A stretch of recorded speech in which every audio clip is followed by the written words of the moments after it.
Welcome to BNEWS Weekly.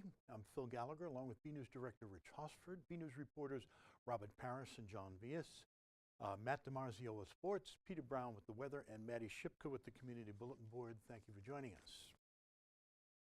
A Chelsea man dubbed the Spelling Bee Bandit due to poor spelling in his notes he handed to bank tellers has pled guilty in court. Jason Englund, 34, was charged with the robberies of multiple banks in the greater Boston area, starting with an October 31st, 2016 robbery of a TD Bank in Arlington. Authorities say that over the next couple of weeks, he robbed TD Banks in Reading and Peabody, and on November 7, 2016, the Salem 5 in Burlington. On Thursday, many outlets reported that Englund had pled guilty to the charges. He was arrested last December. The reason for the moniker is that during the search for Englund, police released an image of a note used in the robbery that just had the word robbery, R-O-B-E-R-Y, written on it. Notes in other robberies had the same misspelling, and in one case, note said Robert. Englund is scheduled to be back in court on February 28th for sentencing. He could face up to 20 years. Burlington High School students will get to sleep a little later starting in September of 2018. During Tuesday night school committee, members voted unanimously to adopt a later school start time for the high school. The reason the school department was considering changing the school start time is because a lot of data showed that traditional school starting times for high schoolers have adverse health effects on teenagers. Little did we know, of course. They also add to stress levels of students, experts say. On Tuesday, the committee voted to adopt what was termed Proposal 2. First proposal, released in September, met with resistance from parents because it would have pushed younger students to significantly earlier start time. Proposal 2 was seen as a compromise. It keeps the middle school start time the same and doesn't push any elementary schools earlier or later than the elementary schools currently see, though it does switch around start times among the schools. In the plan, the high school will start at 8:35 and get out at 3:05. Memorial will keep its start time of 8:10, and both Fox Hill and Pine Glen will switch from 8:35 to 8:10. Francis Wyman will start later, moving from 8:10 to 8:35. Member Stephen Nelson said he believed this proposal would benefit the most students while reducing the impact on others. The one member who showed significant resistance was Christine Monaco. She suggested that an 8:30 start time for high school was too late. She said she'd prefer something in the 8 to 8:20 a.m. range that would have the students get out before 3 p.m. She also said she'd like to see changes at the middle school. Let's have a look. I have struggled with this. It's unfortunate that so much is driven by money, and money is what is preventing us from making change, like Martha said, at the middle school. Because of the buses, we are constrained, and we have to make everything fit. All the puzzle pieces have to fit in a puzzle so that we don't spend more money. And I have trouble with that concept because I think that we should be providing the best education regardless of the dollars, especially in a community like this where we have so much help from the businesses. In the end, Ms. Monaco said she was facing the choice of making a change she didn't feel was ideal or no change at all, so she voted with the rest of the committee. There was a lengthy back and forth at Tuesday night school committee meeting between town meeting members, along with some members of the Ways and Means Committee and school officials over a report on the state of student activity funds. The June 30, 2017 report, put together by the certified public accountant firm Roselli, Clark & Associates, was part of the school department's compliance with new regulations released in 2015. The report lists a number of shortcomings in how the school department and the different schools in town handled, tracked, and maintained money and checking accounts related to student activity funds. These include things like field trips and other activities where students would bring in funds in order to participate. In the report, the accountants say that the student activities funds at the high school have been audited and are mostly run well, though there were some issues mentioned. The problems listed apply more to the middle school and especially the 4 elementary schools. The first is training of personnel who administer the accounts. It says none of the individuals at the schools have been trained on the new regulations. The report also said that each elementary school had 8 to 10 checking accounts, a compliance violation, and they needed to be consolidated into one account per school. It also said that the schools were not balanced in a timely fashion. Another set of issues raised in the report dealt with protecting funds coming in for student activities. It said there are no policies ensuring that a second person verify the account of the money taken in.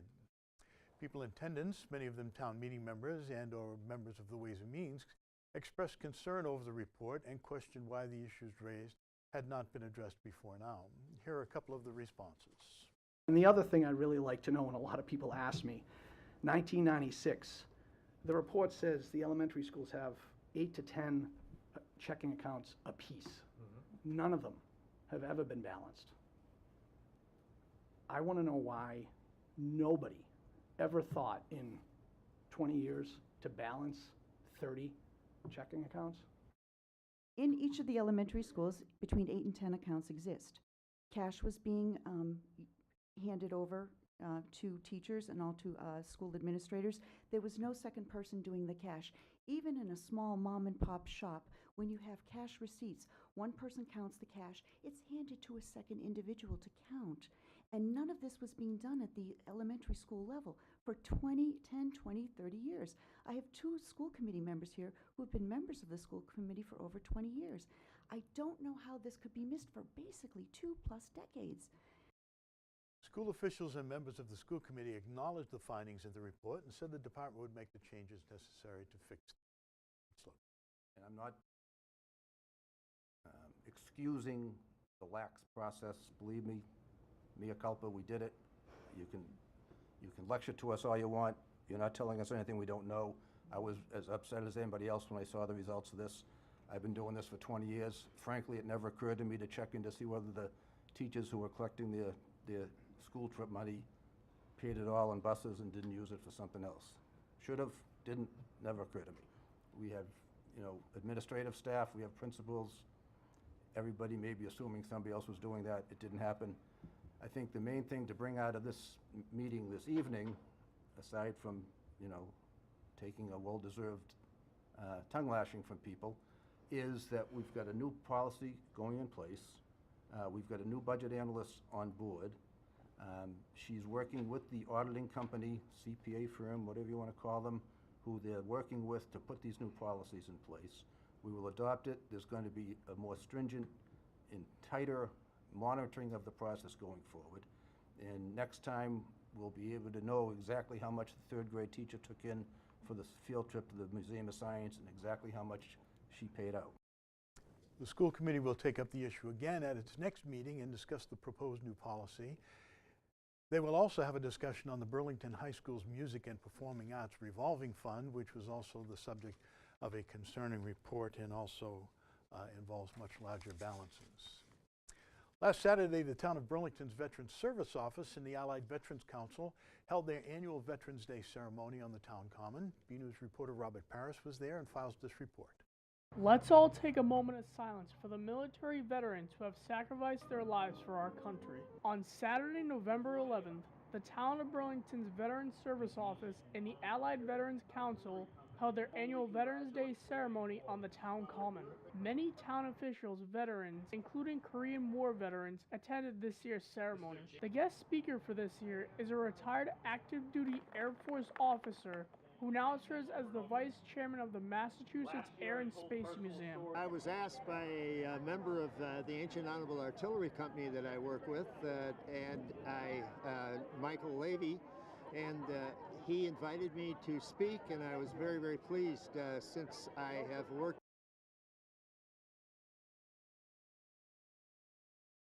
when I was in the Air Force Association. Despite the frigid temperatures, Veteran Service Director Chris Hannafin thought the ceremony had a great turnout. Well, it's cold, but I actually think it turned out great. It's not that bad in the sun, and the wind held down. It's not raining, so that's a good thing. Or snowing for that matter. But yeah, we had a great turnout.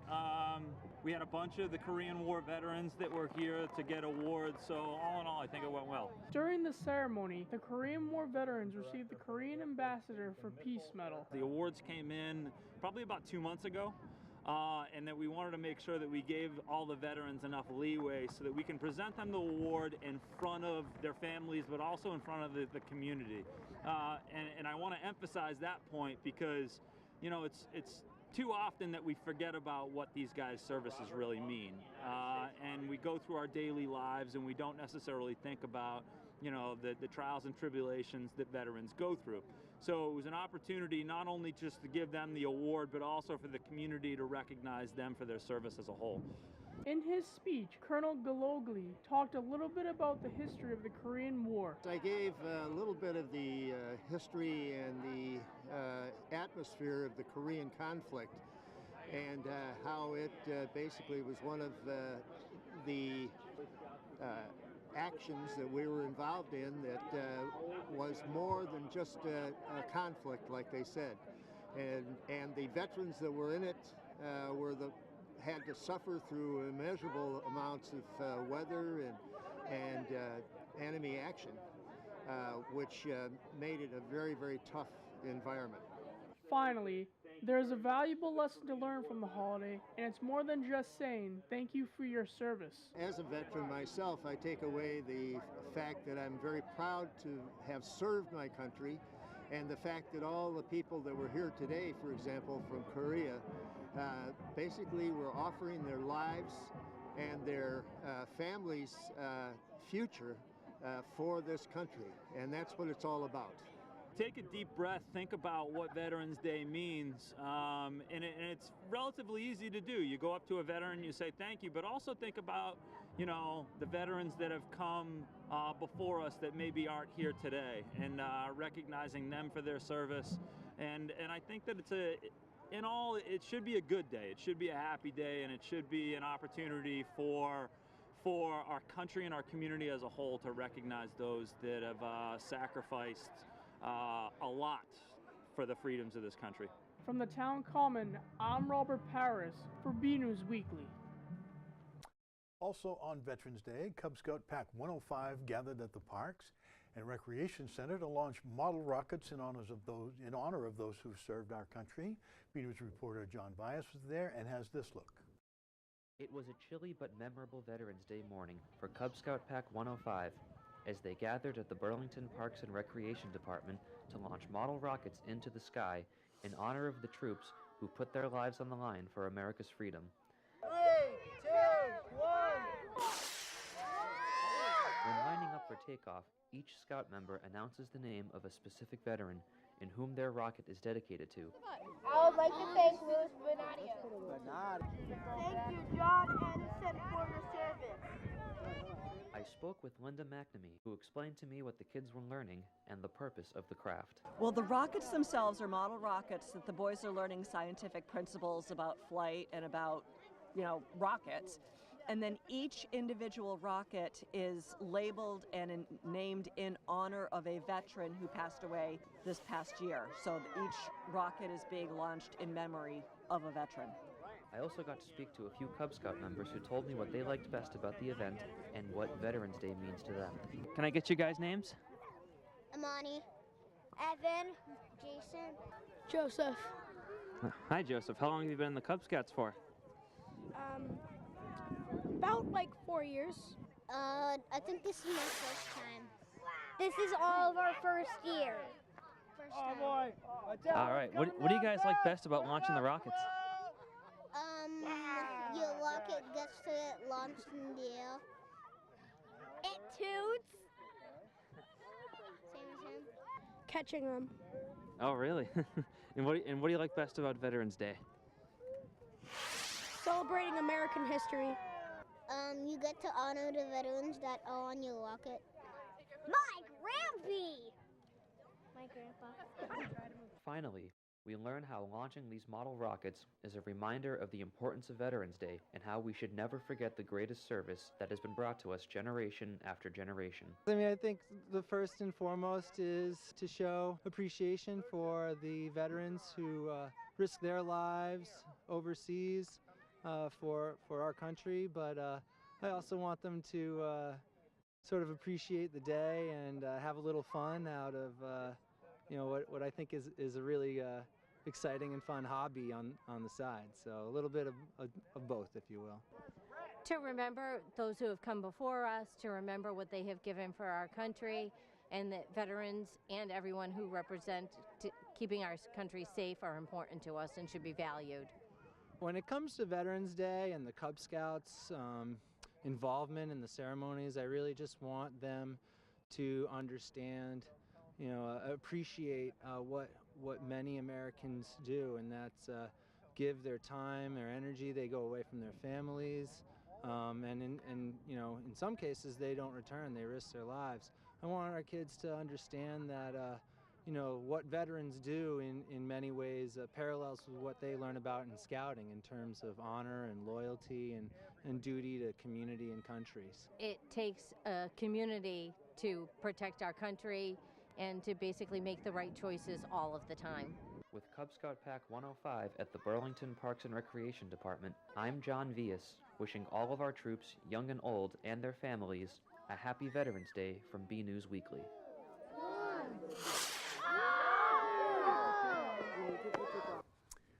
The Burlington Fire Department's Fire Station 2 will soon be coming down to get the site prepared for a new building. On Monday night, the Board of Selectmen voted 4-0 to allow the town to accept bids to demolish the existing fire station on Terrace Hall. Work could begin within the next couple of weeks. While the current station is being torn down and the town is waiting for bids to build a new one, the fire department is setting up a temporary location at the former Clark and Reed site on Meadow Road. Town Administrator John Petrin said the next step is to collect bids for the new fire station. The deadline for preliminary bids is December 21st. There were some concerns raised about demolishing the old building before having acceptable bids on the new one. What if, for instance, the bids came in over budget? Petrin said there was some risk of that, but that demolishing the building now would also help move along the project and let them know if there are any unforeseen problems with the location. Petrin said if the bids come in over budget, they will deal with that when the time comes by either changing the project or going back to town meeting. Members of the Board of Selectmen said they felt that moving along with the demolition now, which could save the town money in the long run, was worth the risk of the bid process being an issue later. Fire Chief Steve Yetman said this is a critical project for his department. The growth on that side of Burlington has far outpaced the capabilities of the station built in 1971. The Massachusetts Fire Academy held the graduation ceremony for the 258th class 50-day career recruit firefighter training program on November 3rd, and 2 new members of the Burlington Fire Department were among the graduates. Firefighter/paramedics Alexander Priest and Stephen White were Burlington's 2 graduates and are now working day shifts with the department as part of an ongoing orientation. The 2 men were appointed to the department by Town Administrator Petrin back in May. At the time, Chief Yetman said the new hires were part of the continuing effort to bolster the fire department staff and to focus on hiring paramedics for better ambulance responses. The 2 appointees came from the Civil Service paramedic list, which the department was given permission to use by the Board of Selectmen last year. During the Massachusetts Fire Academy, students received classroom training in all basic firefighting skills. They also do a lot of hands-on training, first under non-fire conditions and then during controlled fire conditions. To graduate, students must demonstrate proficiency in life safety, search and rescue, ladder operations, water supply, pump operation, and fire attack. Fire attack operations range from mailbox fires to multiple floor structure fires. A new high-tech software company recently relocated to Burlington, and they held a ribbon cutting ceremony, to mark the occasion. BNEWS Director Rich Hosford was there and has this report. On the top floor of a building off Wayside Road, a tech company is making itself at home here in Burlington. The IT software company Ipswich held a ribbon-cutting ceremony for its new global headquarters at 15 Wayside Road this past Monday as it moved its location from neighboring Lexington. Company representatives said they were excited about the new space and to set up shop here in Burlington. Sure, so today we're really excited to be as part of the opening in Burlington. So we've been in Lexington for a number of years. As the company's grown and changed, we're looking for a space that was maybe more modern, maybe more collaborative, maybe brought all employees together in a way that really really feels impactful. You know, this is a tight employment market. We want the best and brightest, and we feel like a space like this, both the Class A space as well as the location. Burlington is fantastic. We're near highways and restaurants and stores, so and a competitive job market as well. Tons of other industry leaders are here as well, so it's just a perfect place for us.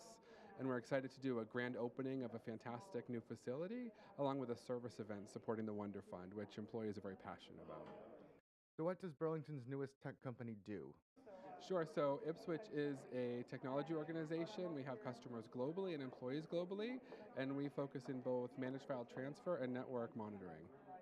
So that all sounds cool, but how might it be explained to those of us without a technology degree?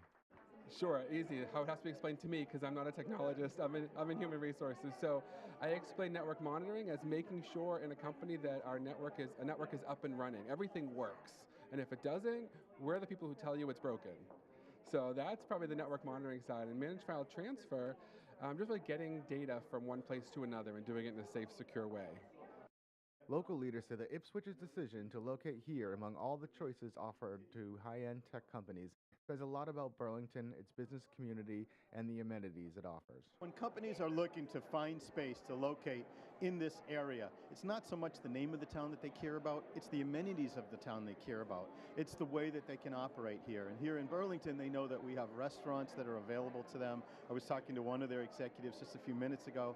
She asked for some restaurant recommendations, and I asked her how much time she had, because we have such wonderful opportunities.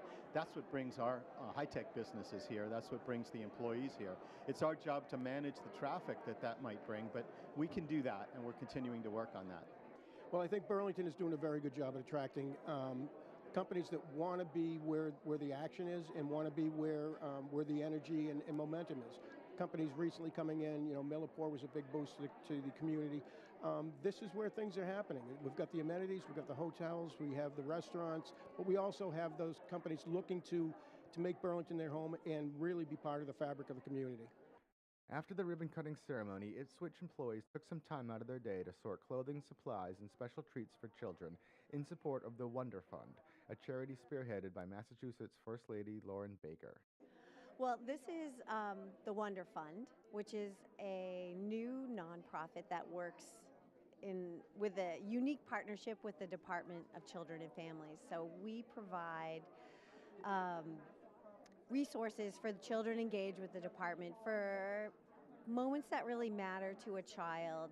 And what they're working on today is our kits, emergency kits, which will be given to a child in a situation where they have to be removed from their home.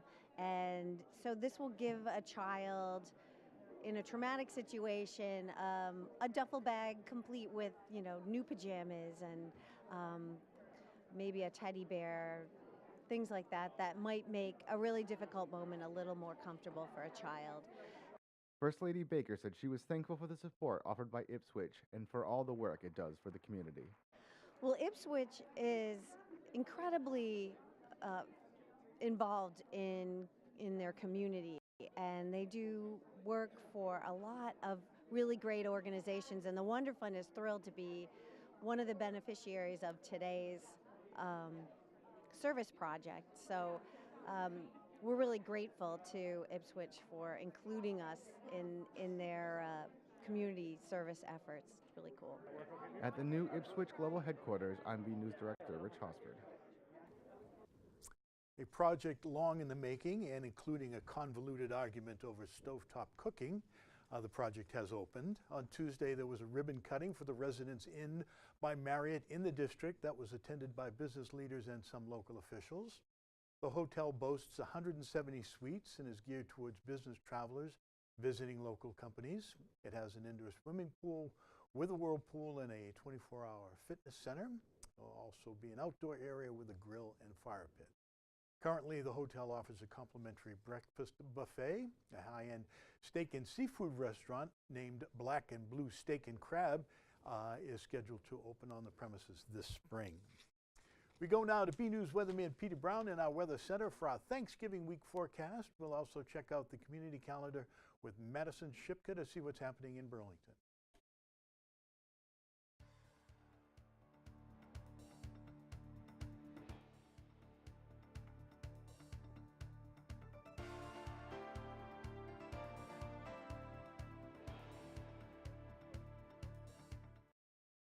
everyone, and this is Peter Brown with a look at your weather for, if you can believe it, the upcoming Thanksgiving holiday week. Isn't that incredible?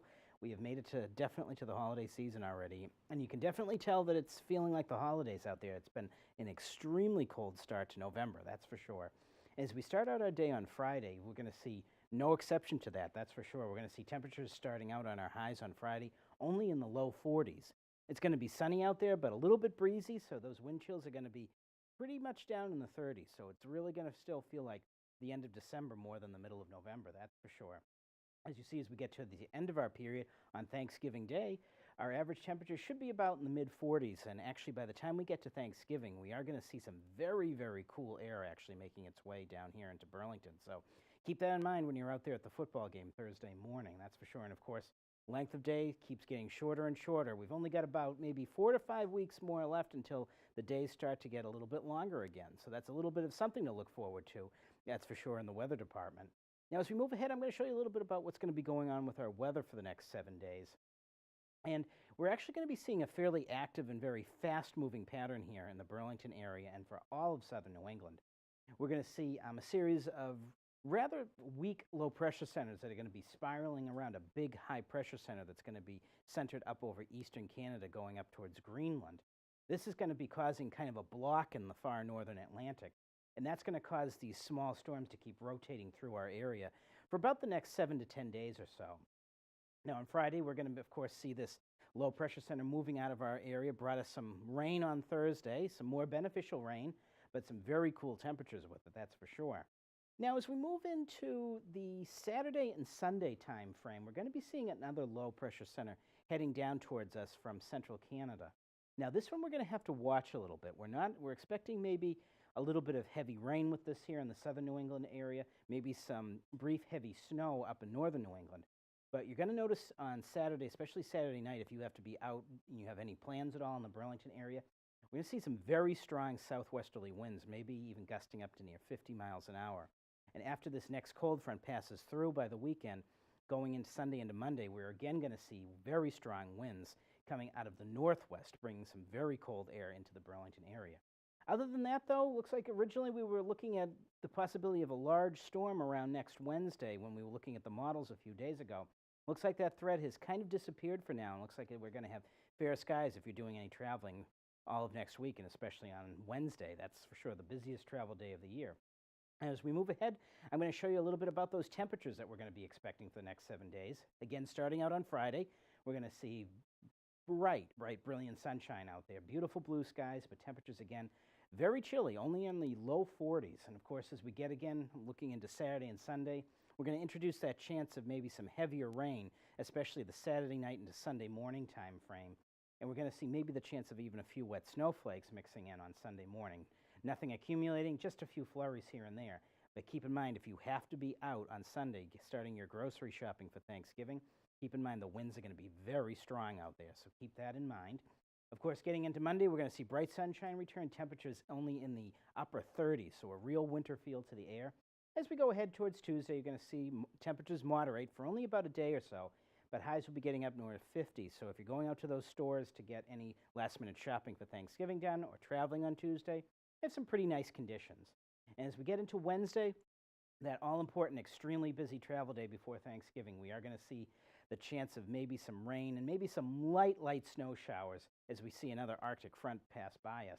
And if you're going out to that football game on Thursday morning Thanksgiving, bundle up because temperatures are going to be very chilly, only making into the mid-30s on Thanksgiving. So everyone, I hope you have a great weekend, enjoy that football game, and happy Thanksgiving to you all.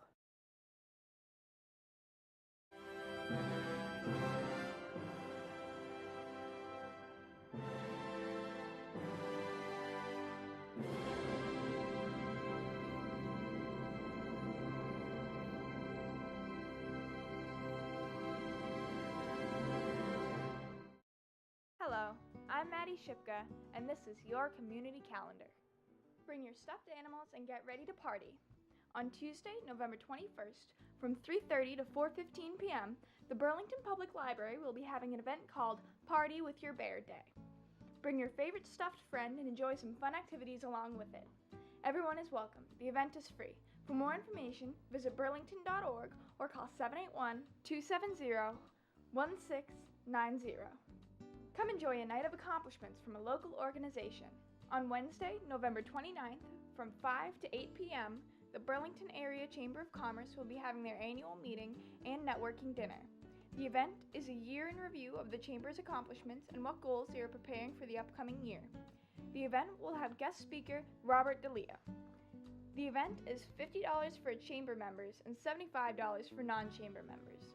For more information and tickets, visit burlingtonareachamberofcommerce.org or call 781-273-2523. The jolly old man himself is coming to Burlington. On Sunday, December 3rd, from 9 to 11 at the Burlington Rec Department, they will be having their annual Breakfast with Santa event. The event will be held at the Hilton Garden Inn. The event is $15 per person and everyone is welcome. Children under 2 have free admission.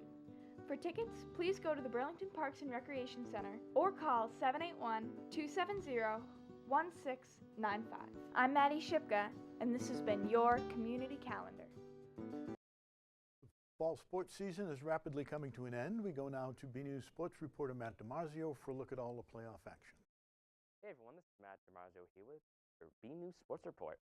The fall season is just about over at Burlington High with one more game left on the docket. Next Thursday, the football team will host Lexington in the annual Thanksgiving Day game. Red Devils certainly have their hands full with the 8-2 Minutemen, who won their first 8 games of the season before falling to Everett in the Division I North semifinal. Lexington lost last week against Methuen, meaning the Minutemen will be coming in on a 2-game losing streak. Burlington, on the other hand, has finished its season strong. After losing its first 7 games, the Devils defeated Revere in a tight game, 21-20, before more exciting matchups with Belmont and Pentucket Regional. BHS lost to Belmont 26-25 and fell against Pentucket 14-12. For ticket information, call 781-273-7077 and Susan can give you all the details. The volleyball team made another deep playoff run, winning 2 matches before ultimately falling to Danvers in the Division II North semifinal. Burlington defeated both Charlestown and Weston on the way to the semis. The cross-country teams wrapped up their seasons at the Division III Eastern Mass Finals on November 11th. 4 girls represented the Red Devils at the meet. Junior Shaylin Gainley was 127th overall. Freshman Paige Giordano was 134th. Junior Gautier was 135th, and freshman Allison Illich was 136th. For the boys, who finished 14th as a team, junior Rishi Prakash finished 6th overall in 16:22:68 and was the first junior to the finish line and coming in behind 5 seniors. Junior Dylan Maroney was 59th. Freshman James Johnson was 82nd. Junior Steve Humphreys was 93rd. Sophomore Ricky Healy was 104th.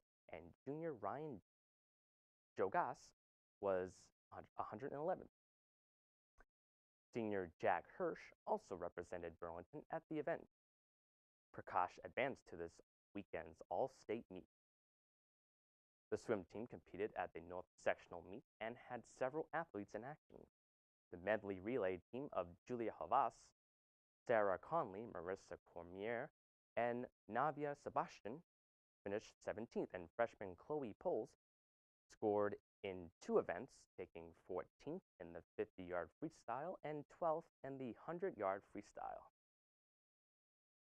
There was also a 200-yard freestyle relay team that finished 11th and included Havas, Poles, Eleanor Yu, and Judy Desmond. And that's all for this week's sports report. I'm Matt DiMarzio. I'm back to you guys in the studio. Another week, another photo to highlight. This week's photo shows members of a local chapter of an organization working to feed those in need in Burlington. It was sent in by Janet Sullivan of People Helping People and shows Rotary Club of Burlington members picking up food for the Burlington Food Pantry and turkeys for the Thanksgiving program hosted by the United Church of Christ Congregational. It's one of the many charitable endeavors the Rotary Club supports. Pictured from left to right, we have Rotary members Roy Swanfeld, Roger Bell, Joe Capua, and Club President John Tuccinardi. The photo was taken by Rotarian Don Bernstein.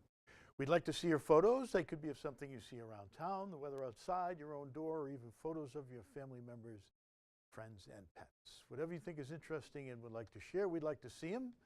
Email your photo to bcat@bcattv.org with the subject line Photo of the Week. Okay, don't remember. That's my age showing.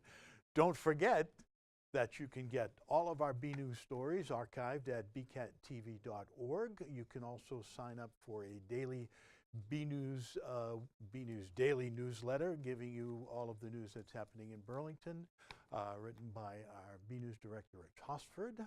In the meantime, that's it from the news desk here at BNews Weekly. I'm Phil Gallagher, along with Rich Hosford, Robert Parris, John Vias, Peter Brown with the weather, Matt DiMarzio with sports, and Maddie Shipka with the Community Bulletin Board. Thank you for joining us.